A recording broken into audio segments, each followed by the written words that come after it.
esse termo jihad, ele normalmente é cobrado em provas de geografia, se referindo ao jihadismo islâmico, ao extremismo islâmico, que na década de 80 começa a ganhar corpo quando a União Soviética invade o Afeganistão. E no Afeganistão a figura de Osama Bin Laden vai coordenando uma espécie de resistência afegã contra essa invasão soviética. E aí surge um grupo, os Mujahedins, que vão receber quase que um treinamento interno por conta da parceria do Bin Laden com os Estados Unidos.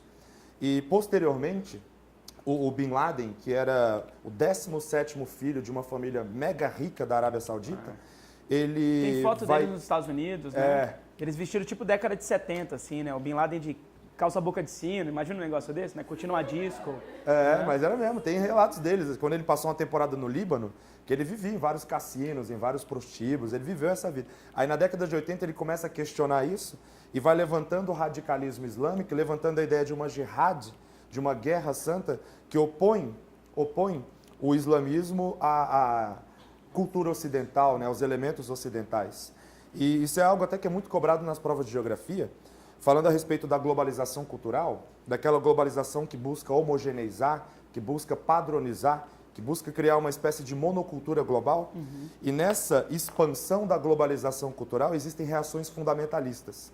Essas reações fundamentalistas visualizam isso nesse islamismo radical, nessa forma de se praticar uma jihad, como as provas costumam cobrar, uma jihad que, na verdade, é uma guerra contra os elementos do Ocidente, aqueles elementos que quem pratica esse extremismo acredita ser um elemento que deturpa, que compromete, que corrompe os elementos base da religião. E é interessante que o Caetano estava mostrando a cidade de Meca, lá na Arábia Saudita. Um dos elementos que faz o Bin Laden levantar o seu radicalismo islâmico é quando da Guerra do Golfo I, quando o Iraque invade o Kuwait, os Estados Unidos instalam uma base militar na Arábia Saudita, na cidade de Meca. Isso faz o Bin Laden se revoltar absurdamente e se posicionar radicalmente contra essa presença norte-americana na cidade de Meca, o maior centro de peregrinação, o maior centro religioso dos muçulmanos. Esse é o elemento simbólico da ruptura dele com os Estados Unidos, né? Não é a justificativa política, mas é o elemento simbólico. Tanto é que o rei da Arábia Saudita, próximo dos Estados Unidos, expulsa o Bin Laden do Afeganistão, expulsa o Bin Laden da Arábia Saudita e, posteriormente, o Bin Laden vai para o Sudão. Passa uma temporada no Sudão, começa a recrutar uns militantes, depois do Sudão ele segue em direção ao Afeganistão. Seguindo em direção ao Afeganistão, ele cria uma parceria com o Talibã, um grupo que estava comandando o Afeganistão na época, e o Talibã abre espaço para que a Al-Qaeda monte o seu quartel-general no Afeganistão. E a partir dali a gente vê uma série de desdobramentos disso tudo. A raiva, tipo assim, essa reviravolta dele foi meio que uma retaliação dos Estados Unidos. Você fala... Depois da expulsão da União Soviética, o grupo do Bin Laden perde apoio. Então, a perda de apoio pós-queda do muro, pós-perda de influência da União Soviética, faz com que aquele grupo fique meio de lado.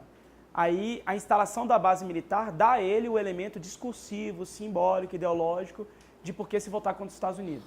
Mas vamos dizer assim, é como se a parceria, quando ela foi conveniente para os Estados Unidos, para a expulsão da União Soviética, ela prestou. Agora não, agora é como se fosse descartável. Aí a presença americana daquela maneira cria o elemento ideológico, o elemento discursivo.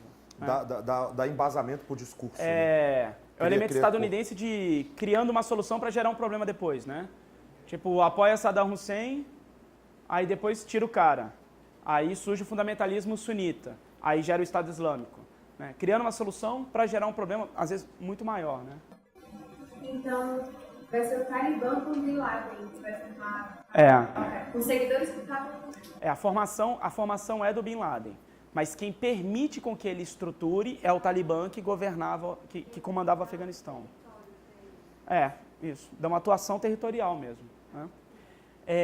Essa é a divisão clássica, assim. Esse vocabulário aqui ele é fundamental, inclusive para a gente ter cuidado com o uso da palavra ortodoxo ou heterodoxo dentro dessa divisão, que é social, mas é política e é doutrinária também, né?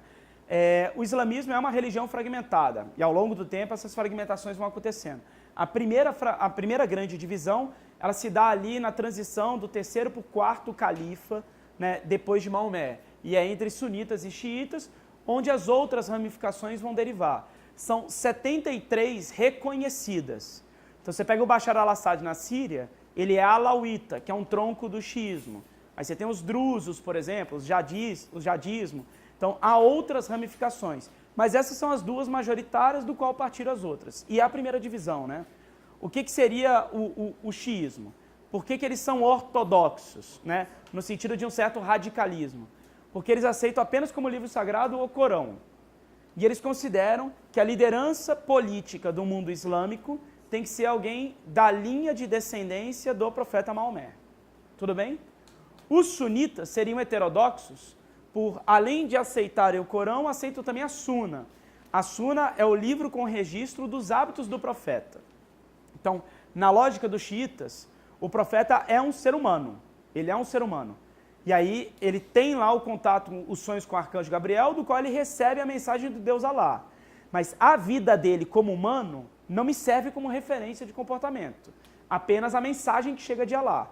Então eu aceito o Corão, mas não aceito a Suna. Os sunitas aceitam os dois. E do ponto de vista político, né, a governança, o líder do mundo islâmico, ele tem que ser escolhido, ele tem que ser eleito, independente do parentesco dele com Maomé. Tudo bem? O radicalismo, ou a heterodoxia, né, tem a ver com aceitar apenas esse livro, ser apenas o descendente. Ou não, eu aceito esse livro e esse outro. Não, tem que ser escolhido. Esse radicalismo ele não pode ser visto do ponto de vista da violência.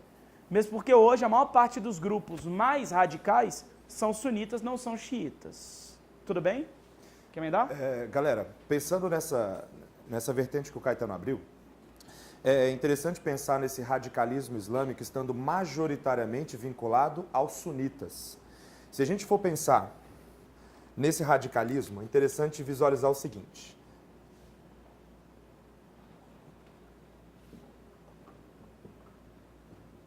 Visualizar primeiro que o radicalismo religioso não é exclusividade do Islã. A gente está assistindo hoje um quadro muito delicado lá em Mianmar. Mianmar está vivendo hoje uma situação para muitos até assim inimaginável, já que uma etnia muçulmana está sendo expulsa do país com a anuência do presidente por uma etnia que é majoritariamente budista. Então nós temos uma perseguição de muçulmanos por radicais budistas. Então o radicalismo religioso, ele não é uma exclusividade do islamismo. Nós temos o radicalismo permeando várias religiões.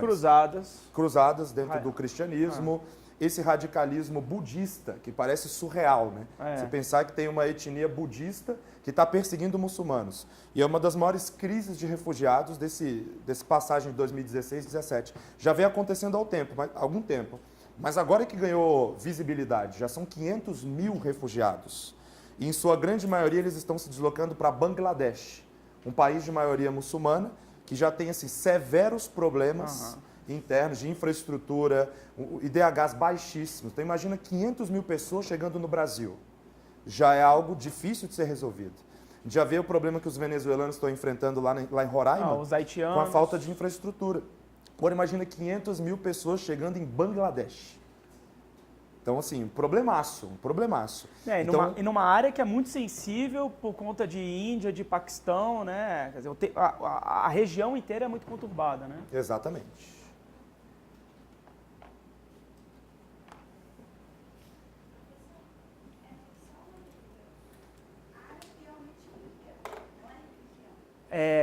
A origem étnica é semita.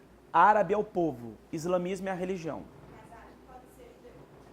O árabe pode ser judeu, o árabe pode ser cristão. Tem uma parcela assim, significativa de árabe que no Oriente são católicos ortodoxos. O Líbano tem muito, a Síria tem muito.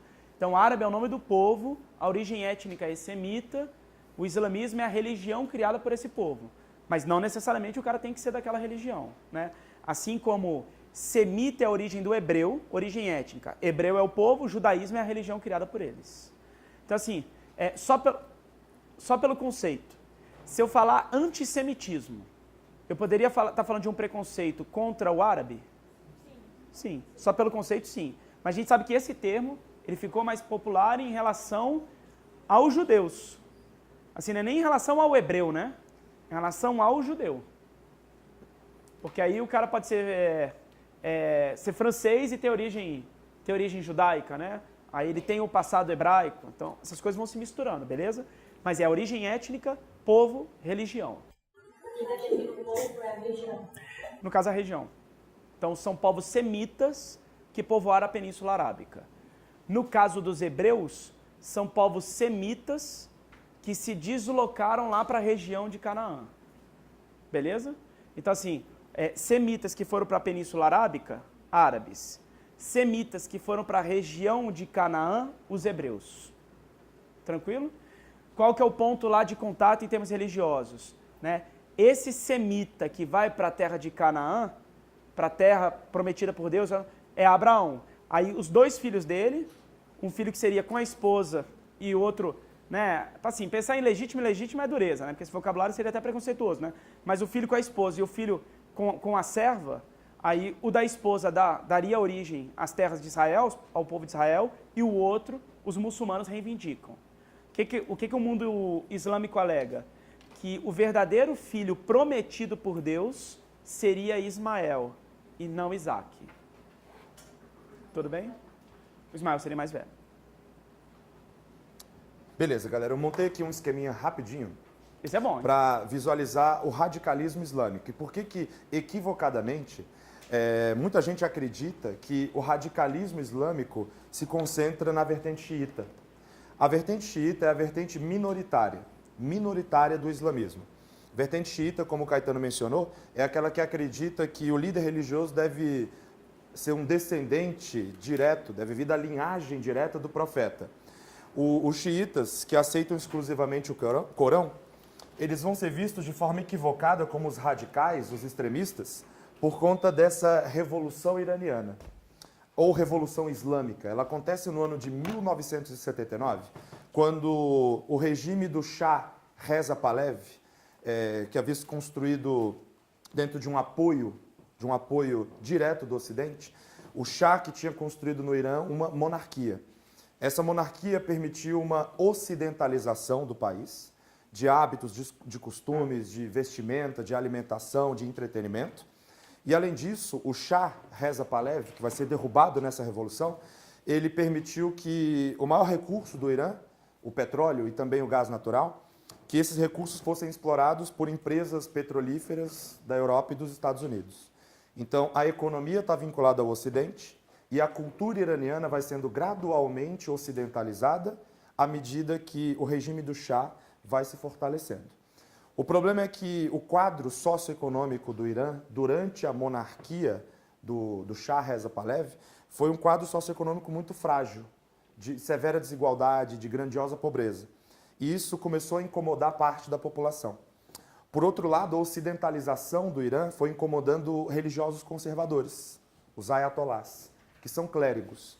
E uma figura em especial, o Ayatollah Khomeini, ele vai coordenar uma oposição ao Shah. E à medida que ele vai sendo mais severo nas críticas ao regime do Shah, ele é exilado, ele é expulso do país. E ele coordena a revolução de fora. Ele manda fitas, até é difícil falar disso, né?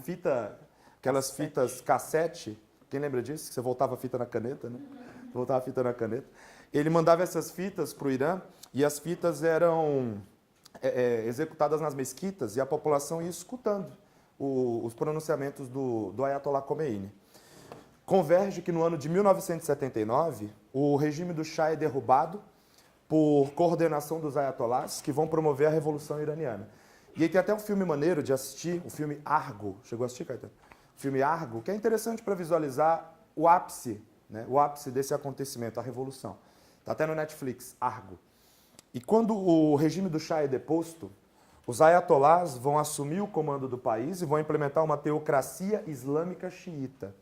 E até questão do Enem do ano passado, onde tinha uma charge com o Irã antes da Revolução e o Irã depois da Revolução. Com algumas mulheres sem necessariamente a cobertura do corpo, ou seja, mais ocidentalizadas, e depois da Revolução, essas mesmas mulheres já cobrindo seu corpo. Portanto, essa Revolução Iraniana, ela desocidentaliza o Irã, o que faz com que os Estados Unidos coloquem um rótulo de radicalismo, fundamentalismo, extremismo nos ayatollahs. Fazer um comentário aqui que eu acho que é legal de ter na cabeça. na queda do Império Turco-Otomano, se a gente vai passar aqui depois, daqui a pouquinho, mas a grande força islâmica, depois que o Império Islâmico Árabe se dissolve, é o Império Turco-Otomano. Então, o grande marco histórico é 1453, a queda de Constantinopla, e depois a queda dele se dá no fim da Primeira Guerra Mundial. Essa é uma característica, inclusive, do fim da Grande Guerra, né? O fim dos impérios. Você pegar mapa da Europa, pré-guerra e pós-Grande Guerra, né? No pré-guerra você vai ver o Império Russo, o Império Austro-Húngaro, o Império Alemão e o Império Turco-Otomano. Depois da guerra você vê vários países, né? Novos países criados. Aí você vai ver Tchecoslováquia, vai ver Romênia, vai ver Hungria, vai ver a Áustria, né? A Sérvia sem a influência do Império Austro-Húngaro, Letônia, Estônia, Lituânia, pipoca uma série de países, né? E havia uma certa promessa e havia uma certa expectativa de que aquele mundo árabe do Oriente Médio, países novos que tinham sido criados, Síria, Líbano, Jordânia, Irã, Iraque, Kuwait, que eles pudessem, no futuro não tão distante, formar uma união. Havia uma ideia de panarabismo. Só que essa ideia de panarabismo era uma ideia laica. Ela não era uma ideia vinculada à religião. Tudo bem? E aí, qual é um marco histórico que meio que dá um choque nessa ideia de panarabismo laico? É quando em 78, um ano anterior a isso, tem um acordo de Camp David. Lembra desse acordo? O acordo de Camp David ele é um acordo entre Israel, o Egito, intermediado pelos Estados Unidos, onde Israel devolveria a Península do Sinai para o Egito e o Egito se comprometia a não mais atacar Israel. Esse acordo foi considerado por uma parte do mundo islâmico como a falência da ideia de panarabismo de maneira laica. E aí o elemento religioso ele meio que volta à tona, né? A Revolução Iraniana é a primeira materialização disso. Tudo bem, todo mundo? O NB disse que a Revolução Iraniana foi um resgate do Islã como força política. Então, quando o Islã é resgatado como força política, exatamente, quando ele passa a ter notoriedade novamente, né? E aí o rótulo fica, né? Os xiitas, os radicais, os fundamentalistas, os conservadores. Mas se a gente for analisar grupos que tiveram algum tipo de atividade terrorista ou que usaram o islamismo como pano de fundo para levar à frente atos terroristas, atos de violência, para promover embates com o Ocidente, a gente tem nos xiitas o exemplo do Hezbollah. Hezbollah, que tem a sua gênese no Líbano.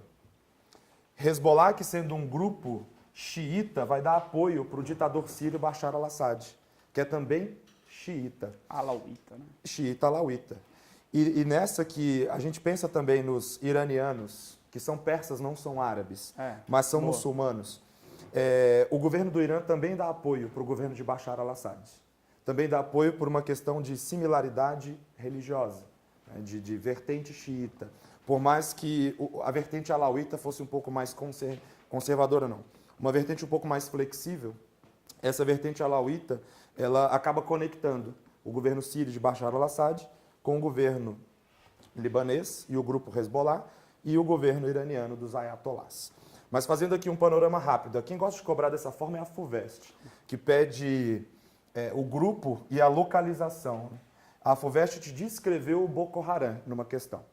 Descreveu o Boko Haram, falou sobre os seus métodos, suas atuações e perguntou em que país o Boko Haram estava atuando. E aí te dava opções: Somália, te dava opções Etiópia, te dava opções Afeganistão, te dava opções Nigéria, Iraque. E aí você tinha que assinalar qual era o país que correspondia àquele grupo extremista. No caso, é a Nigéria. E outra, isso é uma habilidade do Enem, né? Que é identificar. Exatamente. Então, essa é uma questão FUVEST bem perfil Enem, assim.